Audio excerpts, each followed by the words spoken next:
आज हैं हम इब्राहिम कॉलोनी, पीसीएम कॉलोनी के नाम से मशहूर है और दिल्ली 36 से हम बात कर रहे हैं। हमारे बीच में खाटू श्याम आराधना कीर्तन मंडल के कुछ साथी हैं जिनका जीवन समाज की सेवा और भगवान खाटू राम के चरणों में बीत रहा। हमारे बीच में अनिल गुप्ता जी, ये जो खाटू श्याम की जो आप आराधना करते हैं, और मैंने सुना है विश्वसनीय सूत्र से कि आप सामाजिक सेवा में बहुत लीन रहते हैं। जिस तरीके से गरीब लोगों की सेवा करना या गरीब लोगों की कन्याओं का विवाह करवाना, तो क्या मसला है? हमारा श्री खाटू श्याम आराधना मंडल द्वासी वाले रोहिणी में है जी, और हम पिछले 20 वर्षों से बाबा का कीर्तन कर रहे हैं और पिछले 8 वर्षों से 11 कन्या, 5 कन्या ऐसे करके हर साल कन्याओं का विवाह करते हैं, जिसके अंदर कन्याओं की संख्या बढ़ती घटती रहती है। इस बार हमने 11 कन्या का संकल्प लिया, हो सकता है 15 भी हो जाए, ऐसी कोई बात नहीं है। और हमारे जो खाटू श्याम आराधना मंडल के श्री मनोज कंसल जी निष्काम भाव से सेवा करते हैं और बहुत ही अच्छे तरीके से उसकी व्यवस्था चलाते हैं। और जो कि प्रोग्राम है उसके अंदर हमारा जो बजट होता है, एक मेन उद्देश्य रहता है कि समाज की सेवा करना। पहले सबसे पहला कन्या का विवाह और उनको जरूरत की सामग्री देना, जो कि वो अपनी गृहस्थी अच्छे सुचारू रूप से चला सके। गुप्ता जी, जिस तरीके से आज पूरे देश के अंदर लूट खसोट मची हुई है और आप इतने पुण्य का काम कर रहे हैं कि गरीब कन्याओं को चुनकर उनका विवाह का आप पूरा प्रबंध करते हैं, वो हमारे गुरु की प्रेरणा से और बाबा श्याम की प्रेरणा से ही हो रहा है ये सब काम। और हमारा जो मेन उद्देश्य होता है कि कीर्तन का मेन उद्देश्य ये होता है, सबसे पहले कन्याओं का विवाह, उसके बाद हम छोटे से छोटे कलाकार और बड़े से बड़े कलाकार को बुलाते हैं, पर उसके अंदर हमारा एक बजट होता है, वो कम से कम बजट लेके चलते हैं, जिससे कि व्यवस्था अच्छी बने, सभी को भोजन की पूरी व्यवस्था मिले, प्रसाद मिले सबको। कोई ऐसा भक्त नहीं हो जो खाली चले जाए, भैया जी हमें प्रसाद नहीं मिला। तो हमारा यही उद्देश्य रहता है कि बाबा श्याम से जोड़ना। और हमारे बीच में हमारे मंडल के श्री मनोज कंसल जी। गुप्ता जी, जिस तरीके से दुनिया भर के एक ब्यूरो खोल रखे, मैरिज ब्यूरो वगैरह, एक फार्म भरने के कोई 5,000 रुपये लेता है, तो कोई 7,000 रुपये लेता है, कोई 25,000 रुपये लेता है, और आप फ्री में सेवा कर रहे हैं, एक फॉर्म भी आप फ्री में भरवाते हैं। ये आप कैसे डिसाइड कर पाते हैं कि ये गरीब है या अमीर है?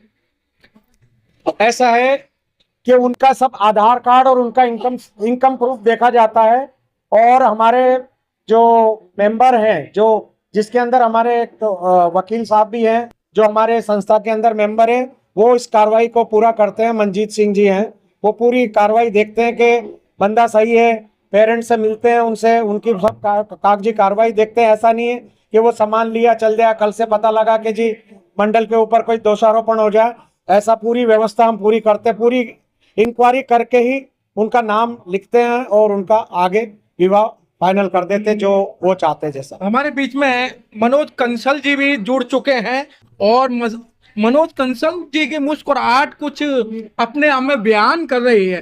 कंसल जी, जो आप ये प्रोग्राम समाज सेवा करते हैं, आपको क्या सुकून मिलता है? आज का टाइम तो ये है कि जितना लूट खसोट किया जाए कर लिया जाए, लेकिन आप एक समाज सेवा करके अपने आप को एक धन्य समझते हैं। इस समाज सेवा में सुकून ही मिलता है, जो आपने बोला है। जी, मैंने नहीं बोला है सर मैंने नहीं बोला है। ये मतलब सुकून वर्ड ये बहुत अच्छा है, सुकून मिलता है, बहुत सुकून मिलता है। और पूरा साल हम इसी में लगन रहते हैं। बिजनेस तो हमारे बाबा ही संभाल रहे हैं। जी, बिजनेस बाबा संभाल रहे हैं। क्या बिजनेस सर ऐसा जिस तरीके से आप उसमें से कुछ पैसे निकाल के ये गरीब लोगों की सेवा करते हैं? बिल्कुल, वो हमारे यहाँ मंडल है, उसमें तकरीबन 300 मेंबर है जी। उन सभी के सहयोग से ये हम कर पाते हैं। तो सर, ये जिस तरीके से आप ये ब्याह शादी करते हैं, तो ये कैसे आप डिसाइड करते हैं? ऐसा तो नहीं है कि अंधा बांटे रहे अपने अपने गोते, नहीं नहीं, ऐसा नहीं है। हमारे जोड़े आपस में हमारे मेंबर ही बताते हैं कि भैया मेरे ये लड़का मेरे यहाँ नौकरी करता है, इसकी कन्या है, इन्होंने लड़का देखा हुआ है, हमने इनकी शादी करनी है। वैसे करते हैं हम, ऐसे नहीं कि कोई भी आ जाए कोई भी दे दे और हम कर दें उसको। क्यों, खर्चा काफी होता है शादी करने में।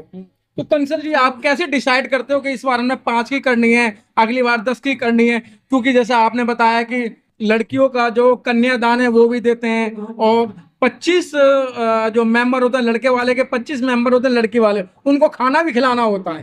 बिल्कुल, सारा खाना भी बिल्कुल जैसे हम ब्याह शादियों में खाते हैं ना, वही खाना मिलता है उनको जी। बिल्कुल, घोड़ी बैंड बाजा सब होता है उसमें हमारा। जी। हाँ, डिसाइड करने का तो ये आपस में, हमारे पास पुलिस की टीम भी है जो हमारे मेंबर हैं, और वकीलों की टीम है जो हमारे अनिल जी ने बताया अभी, तो वो इंक्वायरी करते हैं घर घर जाके। अभी पिछले साल ही हमने 4 अक्टूबर की शादी की थी, तो एक जोड़ा ऐसा मिला, उनके अड़ोसी पड़ोसियों ने बोला कि भैया हम नहीं जानते इनको जी। उसके फादर को फोन करा जो गांव में रहता था, वो बोला नहीं भैया हमने तो इसको निकाल रखा है अपने घर से। बाप रे बाप। हाँ, तो ऐसा भी हमारे साथ हुआ। तो हम, हमारा और बढ़ गया कि हम और ज्यादा इंक्वायरी करें अपनी तरफ से। तो हम इंक्वायरी भी करते हैं, अच्छा काम भी करते हैं, बाकी बाबा पे छोड़ देते हैं कि बाबा आप हमारी रक्षा करना, तो हमसे गलती ना हो, भूल चूक ना हो। कंसल जी, एक पल ऐसा होता है जब लड़की विदा होती है और बाप के कंधे से अपना सिर लगा के रोती है, वो पल कैसे गुजरता है आपके साथ? वो तो हमारे यहाँ सारे दान दाता भी हैं, वो सब देखते हैं सारा, और जो कन्या दान करने वाले भी होते हैं वो भी हमारे मंडल से ही लोग बैठते हैं जी। वो ही कन्यादान करते हैं। लड़की के माँ बाप भी बैठते हैं, लेकिन क्योंकि इतना बड़ा मंडल है, इतना बड़ा पैसा लगाना इकट्ठा करना वो आसान नहीं है आज के काम में। जी। आदमी वही देगा पैसा जहाँ उसको लगेगा कि आप अच्छा काम कर रहे हो। सब एक चीज कहा जाता है, दान में दान, महादान, कन्यादान। बिल्कुल कहा जाता है। इन्हीं चीजों से हम भी सीखे, हमको सीख के नहीं आए थे, जी। देख देख के सीखे। जो चीज अच्छी लगी वो हमने एक्सेप्ट करी। हमारा पूरा मंडल इसमें इतना खुश है जो हम कन्या की शादी करते हैं। कीर्तन में तो फिर वो एक बार कह देता है यार इतना पैसा नहीं खर्च करना, कन्या की शादी में हम इतना पैसा खर्च करते हैं जो हम कीर्तन में भी नहीं करते अपना पैसा। सब कुछ करते हैं। ये कई सालों से शादी करा रहे हैं, जागरण करा रहे हैं, और वो सारी एक्टिविटी आप करते हैं हम लोग करते क्यों हैं? ये तो हमारी इच्छा है और हमें खुशी मिलती है इसको करने में, और हमें बड़ों ने भी यही सिखाया है, इसीलिए करते हैं। तो ऐसा तो नहीं है कि मतलब इस तरीके का प्रोग्राम करने का मतलब है कि आप किसी राजनीति की महत्वाकांक्षा हो, या किसी राजनीति में जाके बड़ा पद लेने की महत्वाकांक्षा हो? नहीं, अगर राजनीति में आना होता तो हम तो 20 साल से सेवा कर रहे हैं जी। कभी की राजनीति में आ जाते। हमारे पास ऑफरें भी आई, लेकिन हमें नहीं, हमें राजनीति कम पसंद है। राजनीति लोग हमारे मंडल में भी हैं, हमारे ग्रुप में भी है, लेकिन उनको इस चीज से कोई मतलब नहीं। हाँ बिल्कुल, सेवा भाव ही है हमारा। तो फिर लालच क्या है आपका? लालच कोई नहीं है, ये तो श्रद्धा भाव है, हमें खुशी मिलती है इससे। जी। हैं? लालच है। हाँ, सुकून मिलता है, हमें खुशी मिलती है, और इतने लोग हमारे साथ जुड़ते हैं, उनको भी अच्छा लगता है। मंजीत भाई बैठे हैं, ऐसी तरह जुड़े हैं लोग, इसलिए जुड़े हैं कि इनको अच्छा लगता है, तन मन धन से सेवा देते हैं मंडल में। कंसल जी, चलते चलते जिस तरीके से लोग के पीछे, पैसों के पीछे भाग रहे हैं, करोड़पति हैं और पैसे की था नहीं है, लेकिन उनको सुकून नहीं है, और आप कैसा सुकून महसूस कर रहे हैं? हम तो यही कहते हैं बाबा उतना दीजिए जितना मन में समाए, अच्छा। बस इससे ज्यादा नहीं चाहिए हमें। कि कहते हैं ना कि साईं इतना दीजिए जिसमें कुटुंब समाए, मैं भी भूखा ना रहूं, साधु भूखा न आपकी जाए। बात 16 आने सच्चे, यही चीज सीखी हमने अपने से सबसे। ये थे मनोज कंसल जी और अनिल गुप्ता जी। बहुत अच्छी बात की, एक समाज की जब बात करते हैं तो बड़ा अच्छा लगता है, और कोई लालच नहीं, कोई लोभ नहीं। जिस तरीके से कहता है कि भगवान इतना दीजिए जिसमें कुटुंब समाए, मैं भी भूखा ना रहूं और साधु भी भूखा ना जाए। तो इस जो वाक्य है, जो बुजुर्गों ने कहा या महापुरुषों ने कहा, ये कितना खरा उतरता है? ये पूरा सच्चा उतरता है, क्योंकि बाबा जो है हमारा लखदातार है, और वो हर भक्त जो जुड़े हुए हैं वो अपनी भावना से जुड़े होते हैं, और बाबा लखदातार है, वो जान लेता है कि मेरे प्रेमी को क्या आवश्यकता है और क्या चाहिए। और यही मेरे बाबा की कृपा सब पे बरसती है, जो आज इतना संसार जुड़ रहा है बाबा से। क्यों? ये कलयुग है। कलयुग के अंदर सब तरह के लोग मिलते हैं, नीचा दिखाने वाले भी मिलते हैं, और ये कलयुग में ये बाबा का है कि ये माँ का इसका आदेश है कि तू हारे का सहारा बनेगा।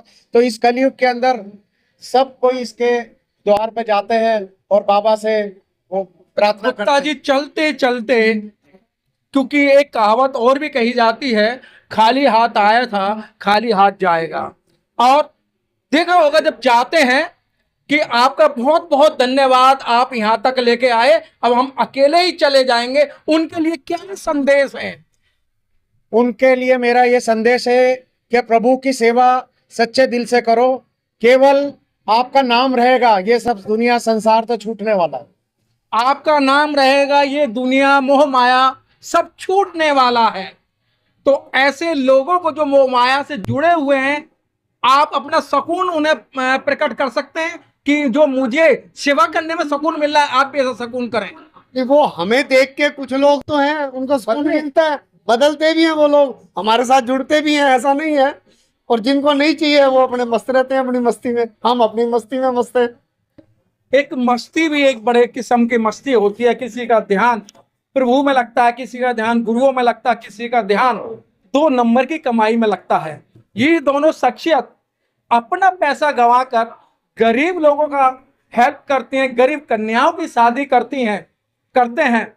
और ये जो सुकून मिलता है जब एक लड़की दूसरे की बेटी जब अपने कंधे से अपना गला लगाकर, अपना सिर लगाकर रोती है, तो उस जो होते हैं आंसू आंखों से बहते हैं कि हे बेटी, मैं तेरे अपने हाथ से कन्यादान किया, तू हमेशा खुश रहना। कैमरामैन जयराम के साथ इब्राहिम कॉलोनी, दिल्ली।